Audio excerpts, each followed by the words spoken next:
Welcome back everybody to the greatest show on tube. I do want to apologize from the get-go. I have been a little MIA. I've been working on some other stuff, some other projects. But for today I'll bring you guys something sweet here, pun intended. And today we got cheesecake, some good old delicious homemade cheesecake.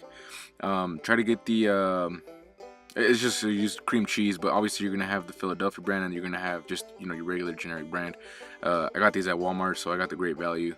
The reason why I got these is honestly it's almost the same exact thing, probably the exact same. I can't really taste the difference. Plus you're saving yourself some money. Why would you buy? So you have two products. Why would you buy one that's more expensive just because of the brand name when the other one does the exact same thing? If you didn't know what the brand was and you had to pick, it would be the same thing. So you would probably pick the cheaper one. Anyway, so for this, because I'm making 2 cheesecakes, but I'm showing you guys one. I'm using 5 of those bars in total, but for each one I'm using 2.5. So get your whipper. You can obviously whisk them on your own, but if you are going to do that, make sure that the cheese it's at a room temperature, because if not, you are going to get tired fast. Trust me, it is hell to whip this cream cheese if it's not at room temperature. Then you're gonna add some powdered sugar in there. I do about 160 to about like 175 grams of powdered sugar. You could use the granulated sugar, but I just prefer the powdered one.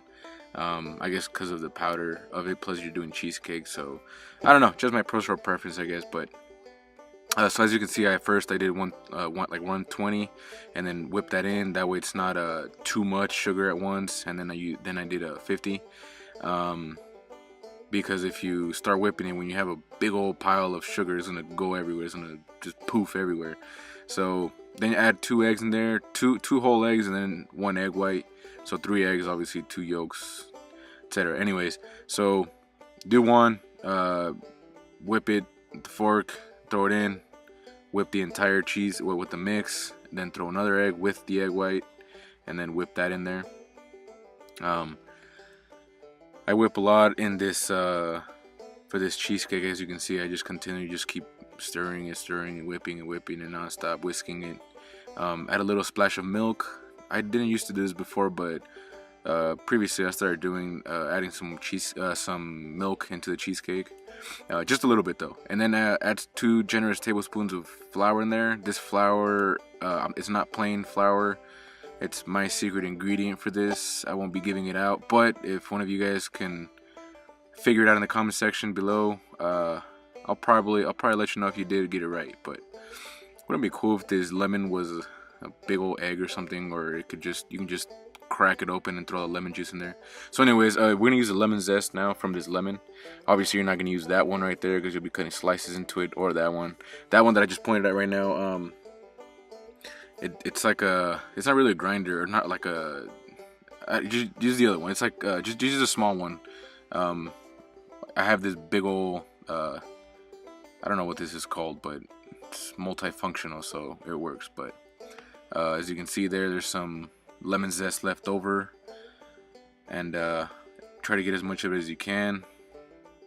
I don't think cheesecake is cheesecake without the lemony flavor, the lemon zest of it. So first part, we're gonna use half of the lemon zest. We're gonna mix it in there. As you can see, I've been mixing a lot, and then use the second part in there, this lemon zest. And then after that, you're also gonna be squeeze a little bit of that lemon juice in there, not too much, but just get a little bit of in there, just a little squeeze. And so right there, what I did was I cleaned the outside of it, because with the see, as you can see, I'm using the lemon. But anyways, so what I did earlier when I scraped it around was because when you start whipping it, a lot of the cheese starts going around all over the place. So just bring that obviously back in and give it a good mix, a really good mix. Then you can either put it into a regular pan, or you can put it into one of these that has the graham crackers on the bottom. Once again, you probably saw that it was Great Value brand. It's honestly the exact same thing, and it's a little bit cheaper. So why not just get the cheaper brand, save yourself some money. So what I'm doing here is obviously I'm putting some butter into a cup because I'm putting it in the microwave. I give it put it like 20 seconds on there, but I think I took it out like I think it was like 8 seconds. You want to boil the butter, but just I don't know how to say it. Just put some around the graham crackers. You don't want to. I don't know if you've ever had some where people will put the the cheesecake batter into the graham cracker, and then once they serve it, once it's done, it kind of falls apart. That's the reason why. Add butter to it before you put the cheesecake in there. That way it sticks to it. Trust me, it'll work. I did it the first time I ever did it. It did not stick to it, and the graham cracker was going everywhere. So what we're doing here now is just we're tapping it in there, making sure it gets like all the right places. And now here comes the good part. Putting it into the oven.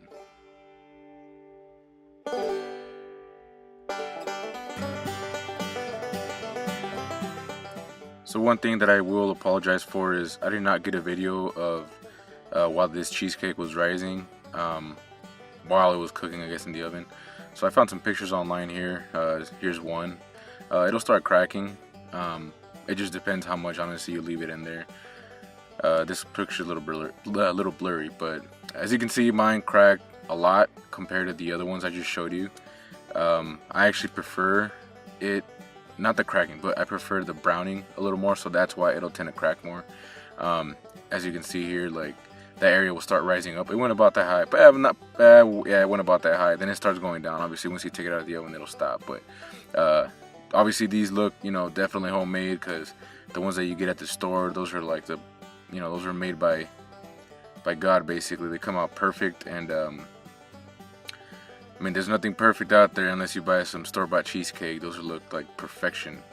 But I think that's just what makes this more tasty, is that they don't look perfect, but man, they taste perfect. I'll tell you that. That's for sure. But yeah, this cheesecake, you can probably even cut it up while it's still. I'm cutting it. It's still pretty warm. It's not bad. Obviously, you're gonna put it in the fridge after. Make sure you don't put it like covered up or anything, because you don't want it to go bad. But sometimes you gotta just start eating cheesecake and stop all the talk